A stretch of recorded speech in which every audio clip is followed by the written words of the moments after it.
En San Lucas al Día fomentamos hábitos saludables y medicina preventiva. Si usted o un ser querido enfrenta una dura batalla física y emocional contra la insuficiencia cardíaca, su búsqueda de apoyo no se detiene al aceptar la condición. Es en esa etapa donde Auspicio and Home Care San Lucas puede ayudar. El cuidado de Auspicio ofrece alivio y acompañamiento cuando ya no se siguen tratamientos curativos, ayudando al paciente y a su familia a manejar los efectos de una cardiopatía. ¿Qué puede hacer un Auspicio por una persona con insuficiencia cardíaca? Conversamos con Glorimar León, enfermera visitante de Auspicio San Lucas.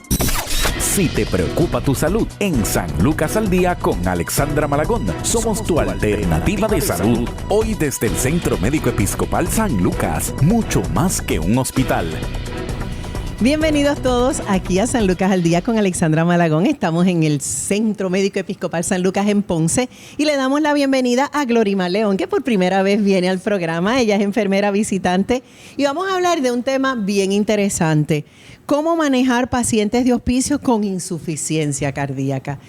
Y como se sabe, la mayoría de estos pacientes a su vez tienen otras condiciones. Es muy raro que tengan solamente esta condición. Glorimar, bienvenida. Saludos. ¿Cómo estás? Un placer. Qué bueno que estás aquí. Cuéntame, ¿qué es la insuficiencia cardíaca avanzada y cómo se diferencia de otras fases de esta enfermedad? Pues para comenzar, ¿verdad? Debemos hablar que la insuficiencia cardíaca es un síndrome complejo, ¿verdad? Que abarca diferentes sintomatologías, que entre ellos incluye el edema, la fatiga y taquicardia. Y como usted bien menciona, existen otras comorbilidades que hacen que mi paciente, ¿verdad?, se descompense. Y como vamos viendo que es progresivo, cuando este paciente ya está perdiendo la habilidad de realizar sus actividades diarias, como lo es comer por sí solo, ¿verdad?, o caminar distancias cortas, vemos que está con más fatiga, la transferencia de la cama al sillón de ruedas se fatiga, ¿verdad?, y entre otras cositas. Yo he visto muchos pacientes de esto que sobre todo la movilidad es uno de los retos mayores, sobre todo cuando es una persona ya adulta que tú tienes miedo, y sobre todo en las damas. También hay más miedo a osteoporosis, a que se te caiga. Yo tengo una amiga que cuidando a la mamá, agarrándola por el brazo se le partió, tratando de moverla. Estos pacientes son un gran reto para el cuidador. ¿Cuáles son los retos mayores que tiene el cuidador manejando un paciente como esto, si tú estás en tu casa con tu mamá, con tu papá, con insuficiencia cardíaca? Lo más importante es que tenemos que tener al cuidador orientado de lo que es las complicaciones que conlleva, ¿verdad?, la insuficiencia cardíaca, porque este paciente constantemente va a estar con una fatiga, lo que provoca en el cuidador una ansiedad y un estrés. Así que si mi cuidador está ansioso, mi paciente va a estar el doble. El doble de ansioso. Es correcto. Así que nuestro rol siempre en hospicio es manejar primero, nuestro rol inicial es el paciente, pero si mi cuidador está ansioso o no me está entendiendo la prognosis de esta enfermedad, pues va a tener a mi paciente más ansioso. Es que es complicado, Glorimar, realmente no te creas, porque tú los ves y se ven bien. Lo único es cuando llega el momento de pararse, mucha inflamación en las extremidades también. Correcto. Yo he visitado pacientes de insuficiencia y es impresionante ver cómo retienen líquidos, cómo se hinchan, cómo se les hace difícil prácticamente todo. Yo no, ahora que te escucho, no sabía que llegaban a un nivel que ya no podían ni comer solos. O sea, eso se lo impide la insuficiencia cardíaca, que no pueden respirar. ¿Qué sucede? Lo que ocurre es que como es una fatiga persistente, incluso ahí es donde entramos full con cuidador, porque a este paciente tener la fatiga persistente no va a querer comer.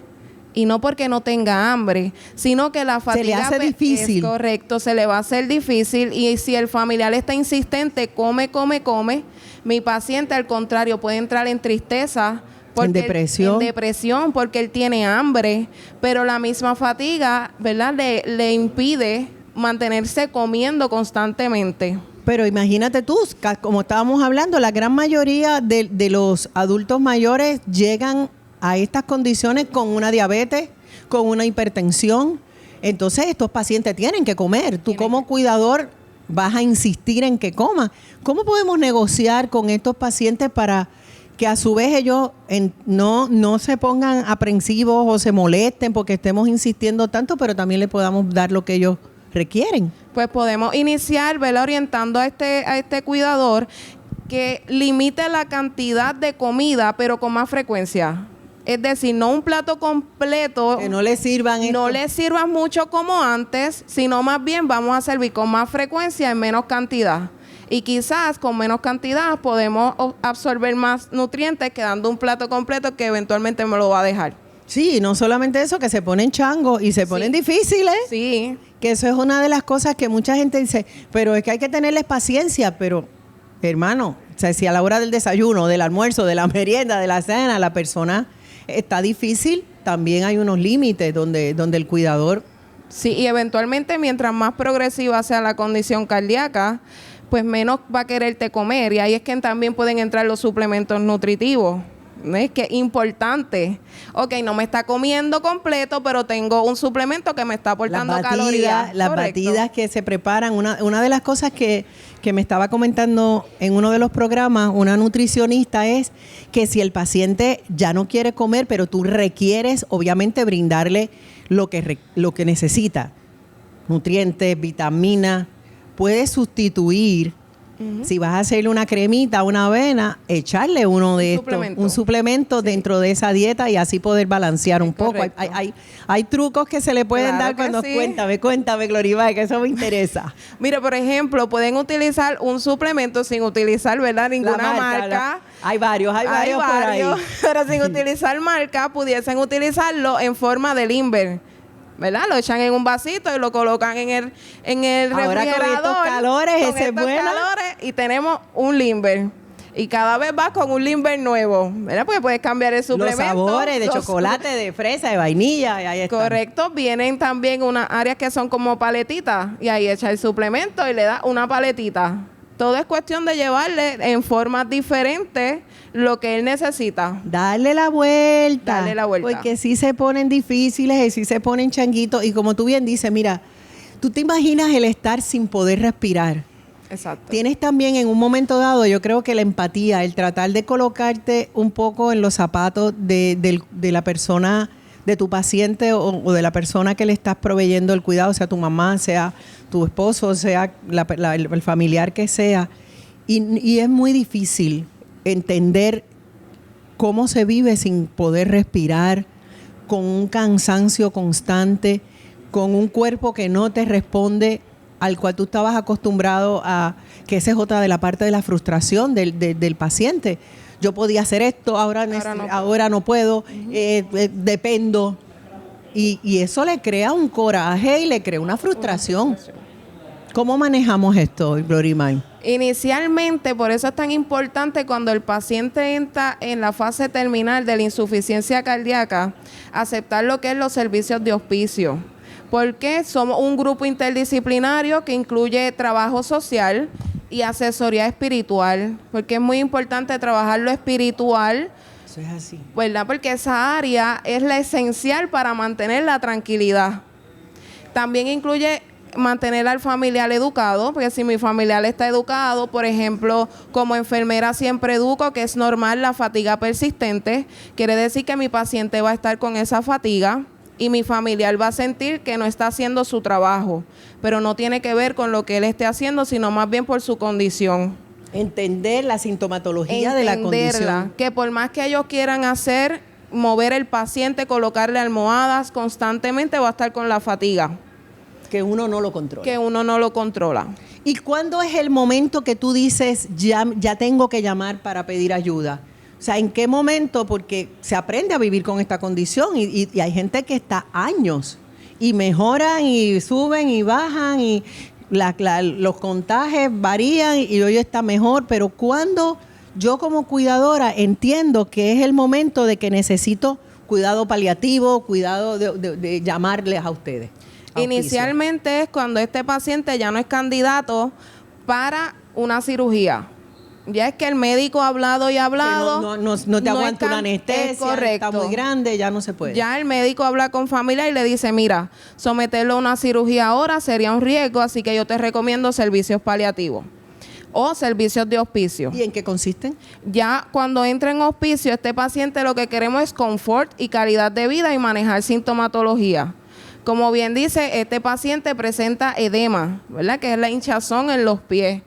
Nosotros en hospicio vamos monitoreando este paciente y vamos viendo si el edema, porque esto va por grados, así que vamos viendo si está aumentando, vamos evaluando también sus medicamentos y tenemos el personal médico que enfermería constantemente está en comunicación notificando estos síntomas. Mucha gente dice, si yo llamo a hospicio, le van a quitar la mama y todo, que si ya no tiene que ir al médico, que si ya como que me la van a dejar morir. Esa es mucha de la yo creo que del error o una percepción distorsionada que tiene la gente sobre estos servicios. ¿Cómo podemos aclararle que sí se le van a dar servicios, que van a variar los servicios, pero no es que la vamos a dejar morir? Sí, es importante que hospicio está para brindar esa ayuda a familiar y a paciente. El médico primario va a seguir siendo su médico primario, porque hospicio va a proveer unos medicamentos. Los que no cubra hospicio en base a la condición,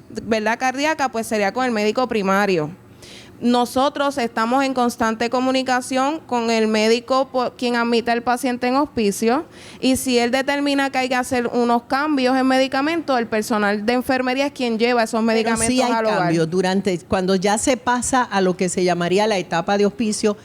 Se supone que hay cambios, o sea, tenemos que prepararnos porque va a haber cambios. Sí, bueno, hay que preparar tanto a familiar como a paciente y el entorno, la residencia. Porque cuando entra en hospicio incluye un paquete que incluye cama de posiciones, el concentrador de oxígeno, el tanque, que es decir que hay que habilitar también un espacio en el hogar. Cambia la dinámica. Cambia la dinámica. La habitación, como lo que pasaba hasta ese día, empezamos en una página nueva. Empezamos en cero. Porque incluye también, a la vez que el paciente es admitido, hay una frecuencia de visitas establecida. Eso te iba a mencionar. Estamos hablando interdiario, cada 3 días, cada 2 días, 3 veces a la semana, 5. ¿Cómo se maneja? Dependiendo la necesidad del paciente. Dependiendo la necesidad del paciente, pero todo paciente admitido a hospicio tiene una frecuencia de enfermería de 2 veces en semana. Mínimo. Ok. Depende de la gravedad del paciente o la necesidad, se aumenta 3 veces en semana o lo que sea necesario. Ok. ¿Y qué tipo de monitoreo hace el hospicio para detectar las descompensaciones sin usar equipos invasivos? Porque mucha gente dice, ¿y cómo esta gente va a venir aquí si estos equipos no son fáciles de trasladar o de transportar? ¿Cómo ustedes lo hacen? Con la frecuencia de visita establecida, nosotros vamos a hacer un monitoreo clínico. Vamos a buscar sintomatología. Okay. Vamos a ver cómo está este paciente también neurológico, porque aunque es cardíaco, también yo tengo que ver si mi paciente antes estaba orientado. Lo que hablamos al principio de que muchos pacientes de esta condición, a su vez, tienen unas comorbilidades. Así que son diabéticos, tienen demencia, tienen Alzheimer y además insuficiencia cardíaca. Así que lo primero es la evaluación clínica, ese monitoreo clínico por parte del profesional de enfermería, también con el doctor, y vamos viendo si este paciente entonces ahora me está saliendo con las presiones altas, me está saliendo con el pulso alto, ¿verdad?, que es la taquicardia, o por el contrario, los niveles de oxigenación, que nosotros usamos una saturación en el hogar. Si esa saturación está por debajo de los 90, pues hay que consultar con el doctor, quizás hay que aumentarle un poquito más de oxígeno. El estado neurológico, vamos viendo también a nivel intergumentario, ¿verdad?, ese edema, si solamente antes era en las piernas, que ahora lo tenga en las manos. También estos pacientes de insuficiencia cardíaca presentan lo que es el edema periorbital, que es esta área de aquí. ¿Qué es eso? Eso Cuéntame. es esta área que se ve como hinchadita. Como unas bolsas debajo de los ojos. Eso se llama edema periorbital.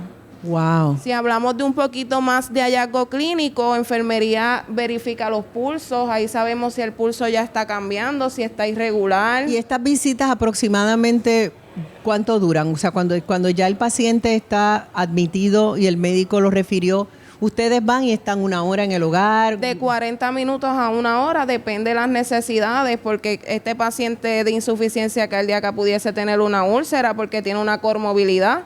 Así que mi visita puede durar un poco más. Un poquito más.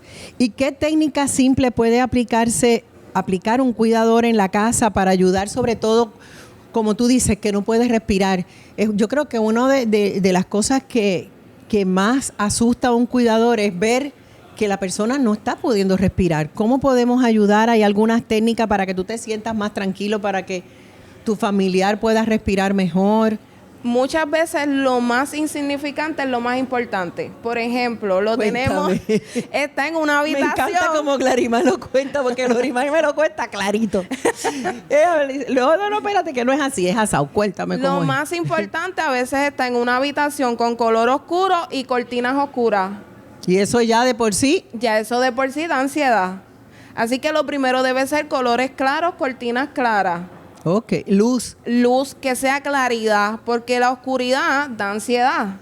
Así que lo primero que debemos buscar es que sea una habitación clara. Algo tan simple como la iluminación, como me imagino que la ventilación La también. ventilación es importante. Estos pacientes, muchos les gusta el abanico, otros les gusta el aire acondicionado. Si el paciente tiene mucho frío porque el cuidador se lo olvidó y el aire está muy fuerte, ¿qué le va a pasar a mi cuidador, a mi paciente? Va a tener frío y va a se decir, puede resfriar también. correcto, y me va a decir no puedo respirar, pero es porque la habitación está muy fría y él está buscando compensar el frío que siente, ¿verdad? Y lo expresa de esa forma. Por eso también es importante lo que es trabajo social, porque si hay situaciones sociales en esa residencia, en el entorno, pues también va a provocar ansiedad en mi paciente. Lo que va a provocar es que mi paciente constantemente me esté diciendo no puedo respirar. Pero es que esto es bien complicado, porque imagínate tú cualquier cosa. Es que realmente, señores, tenemos que educarnos sobre estos temas. Glorimar, y yo te agradezco tanto que estés aquí, porque cada detalle, como tú dices, puede hacer una diferencia. Porque sencillamente tú tener la habitación demasiado oscura, y muchos de estos pacientes, como tú bien dices, si están encamados, tienen que sentir una diferencia entre el día y la noche. Si tú no abres esas ventanas, si tú tienes un lugar oscuro que quizás tú crees que así se siente mejor y resulta que no es. Que no es, que estás haciendo lo que no es. Y estos pacientes de insuficiencia cardíaca, ellos pueden ambular, ellos caminan. Lo que ocurre es que ellos van a caminar distancias cortas. Porque si me camina a distancias largas, se me va a fatigar. Y es recomendable que camine en estas condiciones un poco, aunque sea. Distancias cortas. Que no lo deje el familiar sentado. debe siempre mantener la habitación con todo lo que el paciente necesita. Ok. Y si van a hacer alguna transferencia con un sillón de ruedas. No que mi paciente ambule una distancia larga, porque cuando llegue al otro extremo va a estar bien descompensado. Y va a ser bien difícil mantener a ese paciente nuevamente. Pero también acuérdate que está el elemento, el paciente se quiere probar que puede. Claro. Ahí hay un poquito de forcejeo de poder, porque te lo digo porque en mi casa pasa. No, pero no me ayuden, que yo sí puedo. Yo puedo. Ese yo puedo también puede jugarle en contra al paciente. Claro. Y ahí es donde también el profesional de enfermería va viendo el deterioro del paciente, que cuando lo admití, mi paciente me ambulaba una distancia corta, sin alguna dificultad mayor, y ahora en esa transferencia estoy viendo que mi paciente tiene mayor dificultad. Pues eso significa que tiene un deterioro. ¿Y cómo hacemos para evitar esa fatiga? O sea, si ya sabemos, como tú bien dices, y a medida que vas dando las visitas, antes me caminaba hasta el baño y no estaba agitado o perdía la respiración. ¿Cómo podemos hacer para definir la etapa y saber cómo ayudarlo? Porque si lo hacemos caminar un poco más, de repente se nos descompensa.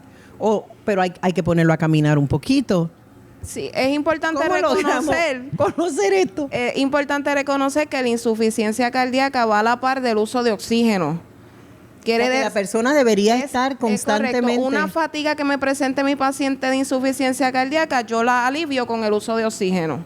Eventualmente todos los pacientes con insuficiencia van a requerir oxígeno. Sí, es correcto. Eso no lo sabía. Todos los pacientes, porque van a estar con la fatiga persistente que se alivia con oxígeno. Pero mientras más progresiva sea, porque hablamos de la función cardíaca, que eso es el ejection fraction, ¿verdad?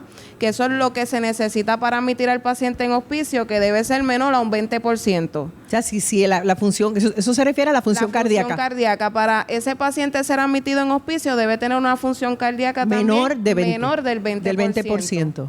Quiere decir que mi paciente va a estar con esa fatiga persistente. Wow. O sea que si yo voy a evaluar un paciente de insuficiencia cardíaca que el médico refiere a auspicio, yo voy a ir buscando esa ejection fraction, ¿verdad? Ese margen cardíaca. Voy buscando que utilicen medicamentos que sean diuréticos porque tienen el edema, que sean vasodilatadores, que utilicen medicamentos para la presión, y comienzo a indagar si mi paciente tiene fatiga constante, anticoagulante, si come, todo este tipo de medicamentos. Si este paciente se fatiga al comer, si mi paciente se fatiga al caminar una distancia corta. Todo eso yo tengo que ir buscando. Y me imagino que esta insuficiencia incide en todo el cotidiano del paciente. Ya hablamos de que hasta comer, yo no sabía que llegaban a no querer comer porque no pueden comer. Por la misma fatiga. Porque se fatigan. Sí. Esto incide en el sueño, incide en el descanso, Claro. Impacta en todo. En toda su vida. Sí, en todo. Por eso es tan importante el área de auspicio, porque vamos buscando holísticamente cómo ayudar a este paciente. A paciente y a cuidador, porque aquí es importante cuidador. Mi cuidador está descompensado, mi paciente va a estar el doble. Está estresado, Mi paciente va a estar estresado. El termómetro es el paciente con relación al cuidador. Por eso es tan importante apoyar al cuidador. En programas anteriores hemos enfatizado constantemente, Glorimar, que creemos una empatía, que entendamos las necesidades del cuidador. Yo no me canso de repetir, hay que cuidar al cuidador. Y sé que ustedes tienen un programa para esos fines. Sí. Si hablamos de lo que se añade, a mí me encanta el tema de auspicio. Yo lo sé, que te apasiona y se siente. Y me has transmitido.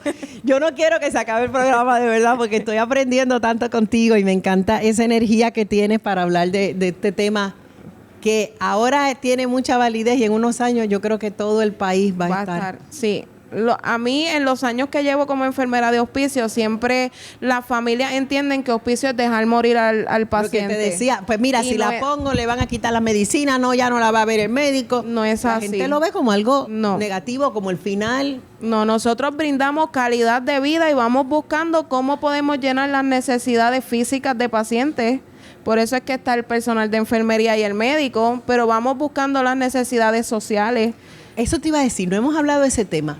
La socialización, el que este paciente reciba visita, en que busquemos la manera de activarlo con algún hobby que le guste, ya sea jugar dominó, ya sea, o sea, estos pacientes deberíamos proveerle en esta etapa algún tipo de entretenimiento y cómo ayuda y cómo, digamos, lo positivo que puede ser hacer esto. Eso se llaman medidas no farmacológicas. Yo no voy a utilizar medicamentos, yo voy a utilizar el aromaterapia, voy a utilizar la musicoterapia.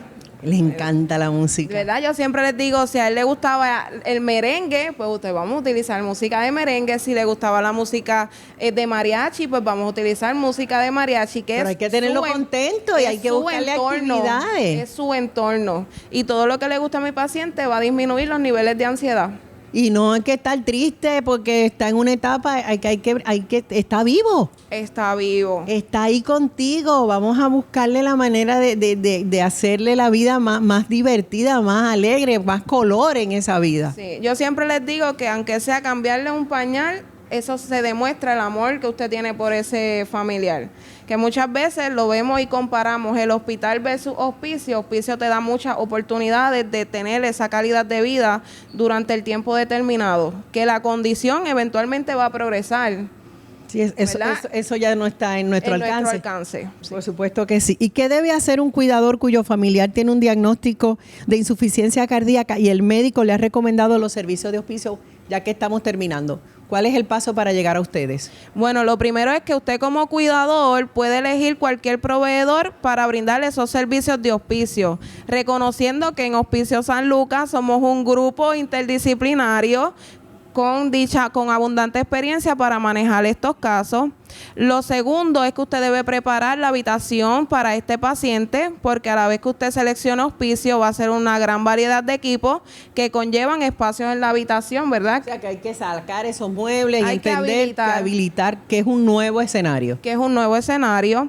Y lo tercero y lo más importante es que cuando usted acepte los servicios de auspicio, nos dé la oportunidad de esa orientación para que en ese periodo de tiempo que usted tenga con el familiar, ¿verdad?, en base a este deterioro progresivo que va a tener, nosotros como disciplinas, cada uno vamos a llevarle un mensaje para que el proceso sea lo menos doloroso posible, tanto para usted como cuidador como familiar.